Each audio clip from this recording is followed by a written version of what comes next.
Однажды я сказала себе, если я смогла изменить подход к здоровью своих детей, я хочу помочь другим мамам не терять столько времени, сколько потеряла я.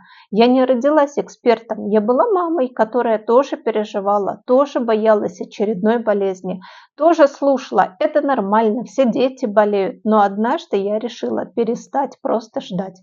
Начала изучать, менять привычки, наблюдать и постепенно сформировала свой подход к поддержке организма детей. Сегодня я не обещаю мамам, что их ребенок больше никогда не заболеет. Я обещаю другое. Я сначала выслушаю вашу ситуацию, задам вопросы и потом увидеть, с чего можно начать.